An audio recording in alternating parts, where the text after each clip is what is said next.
Welcome to the Boca First Bike Advocate channel. I'm Les Wilson.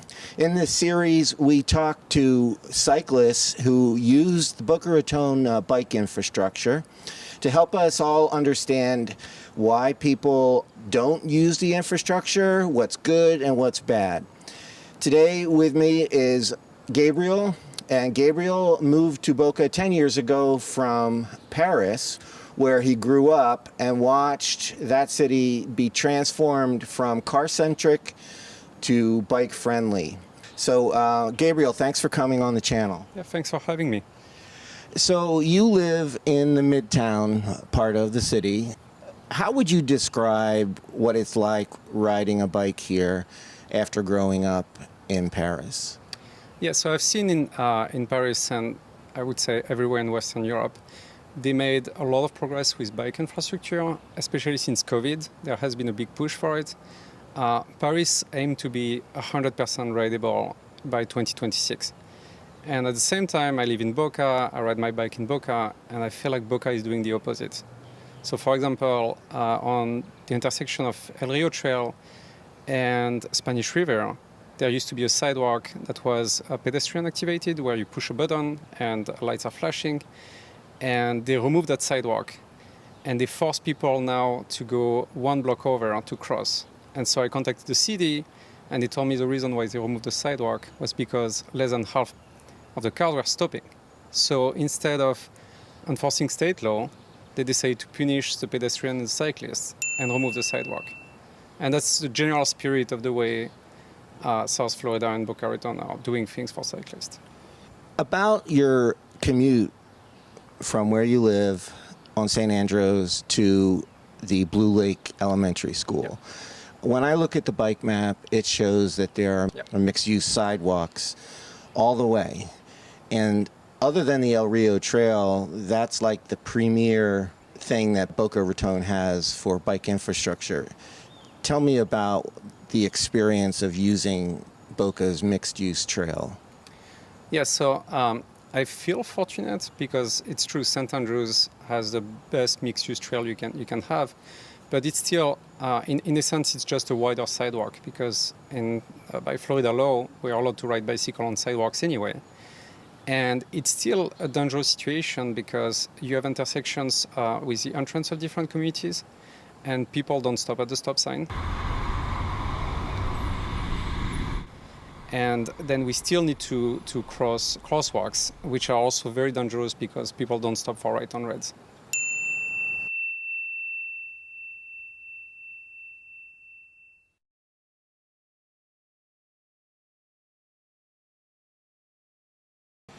What is the right way to do that kind of infrastructure?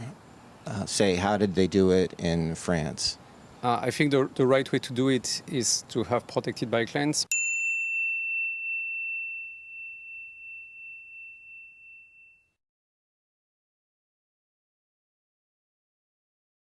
Because they are farther from the intersection, and that gives a bigger visibility for cars so they can see bicycles, and it puts us at less of a risk of an accident. You're that much further out away from the cars that are coming up.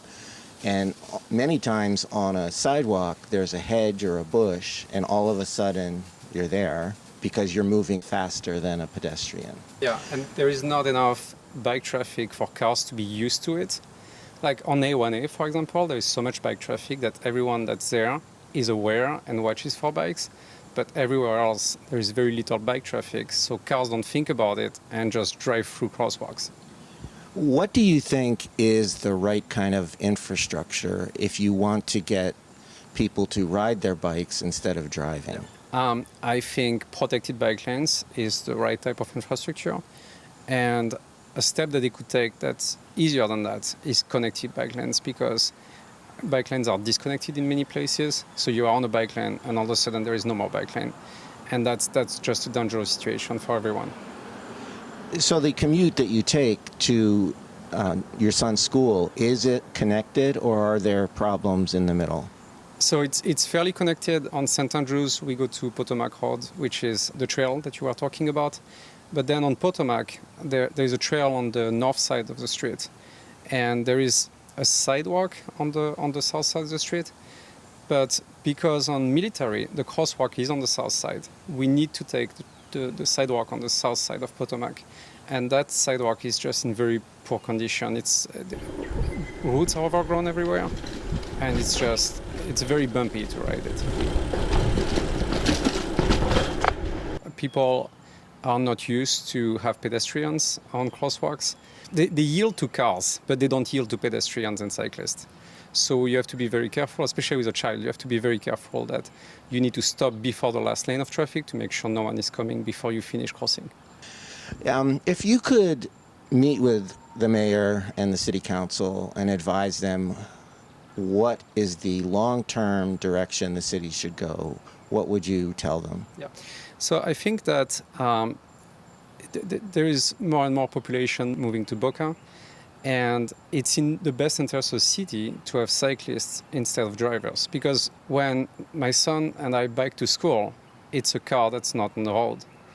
And a lot of people that are biking, it's cars that are not on the road.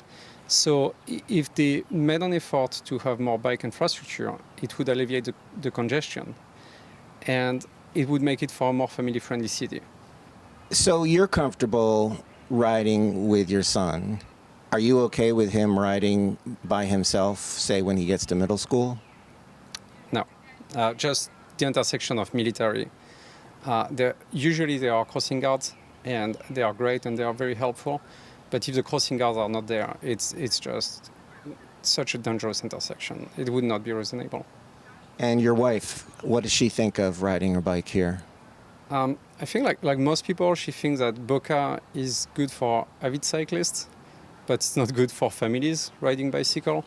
So when you think about it, when you look at people riding in Boca, most of them, it's because they are really avid cyclists, they enjoy biking everywhere, but you really don't see children and families riding together just because it's not safe. Like, you could not bike on Jog Road. You cannot bike on military. I mean, you can, but you know, your life is in danger every time you do it. They put such an emphasis on cars that it penalizes everyone else. It's really hard to be a pedestrian. It's really hard to be a cyclist. Okay, so let's change your helmet to avid cyclists. Yes. Where do you ride with your friends? So usually I ride to Spanish River, and then we go on A1A, and then we go either north or south on A1A. I remember when I rode that, Yeah. all of a sudden on Spanish River, there are no bike lanes at all Yes. to get there. What is your technique for navigating that? So first, I believe that all three bridges are disconnected bike lanes, right? Spanish River, Palmetto, and Camino. Camino is the last one, yeah. So, I mean, when you arrive to Federal, there is no more bike lane, and you need to go through the bridge, and after the bridge, you have another bike lane. I just try to be very cautious, but again, I think I'm fine doing it. I would not do it with my son, because cars get upset when there are no bike lanes because they feel like cyclists don't belong on the road when there is no bike lane. So it becomes a much more dangerous situation. And when you're with your friends, do you go single file or do you go as a group for safety? We go single file, but together. And I think that's the right way. I know that there is a big debate where cars get upset on A1A because some groups are more than two cyclists side by side. I understand that. So with my friends, we usually were either single file or we are two side by side, but we try to stay on the bike lane when there is a bike lane. Right. Your son at Blue Lake Elementary, are there a lot of other families that ride their bikes for their kids there? Most days, it's only two bikes on campus, including my son's bike. And when the weather is really nice, it could be up to 5 bikes. But to put it into context, Blue Lake is 800 kids maybe. And I think half of them get a bus. So the other half, they just do the car line. And many of the communities that are across the street from military, like Mill Pond and Timber Creek, it would be ideal for them to bike to school because it's a very short bike ride. If the infrastructure was safe, they would do it. But clearly, people don't feel comfortable doing it because the infrastructure is not safe. What do you want to say to people who don't ride and they sit in their cars and they see a cyclist come up to a stop sign and they don't stop properly like a car, but they just try and slowly stay up and then go through the stop sign or the red light? Can you explain what's going on from the cyclist point of view to help them understand why cyclists do that? Yeah. So cyclists are very aware of their environment. They can hear cars very well because they are not inside the box. And so when an intersection is clear, I'm in favor of yielding instead of stopping at stop signs. And then you have a question of momentum, like stopping and restarting is very inefficient for a cyclist. The problem when cars complain about cyclists not stopping at stop signs, or sometimes they complain about cyclists not signaling when they turn, is I can tell you the majority of cars don't stop at stop sign. They do, at best, they do a rolling stop. In some instances, they just drive through. A rolling stop is the same as a yield. Yeah, a rolling stop is exactly the same as a yield, and that's what most cars are doing in most intersections. And signaling is the same thing. A lot of cars don't signal when they change lanes, and they are not in danger from cyclists. Cyclists are in danger from cars. And on signaling, sometimes you need both hands on your bike to navigate the curbs or whatever. I think it's also easy when you're on a car to see the faults of pedestrians and cyclists.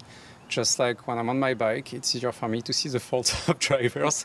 So people should maybe take a step back and think that, when they see a car misbehaving, driving 90 miles per hour on Yamato,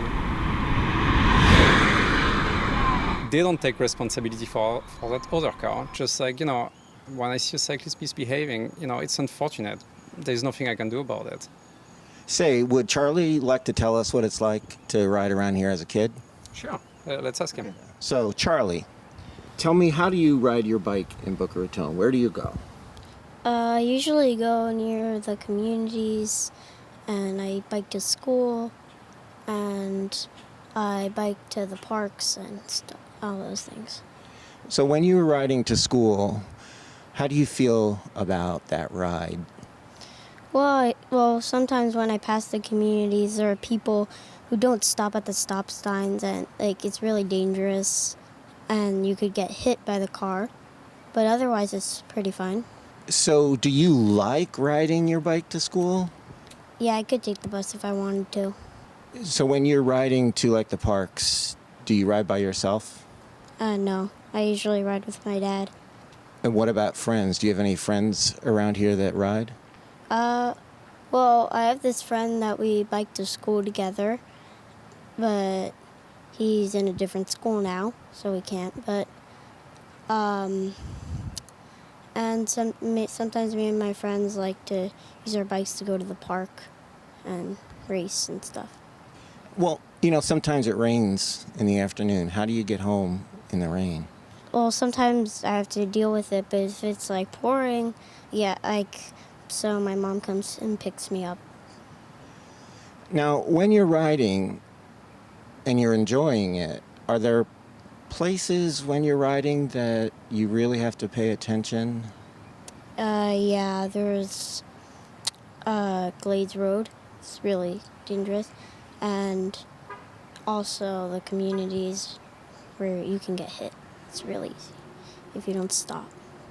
When you ride, do you go ahead of your dad or behind him?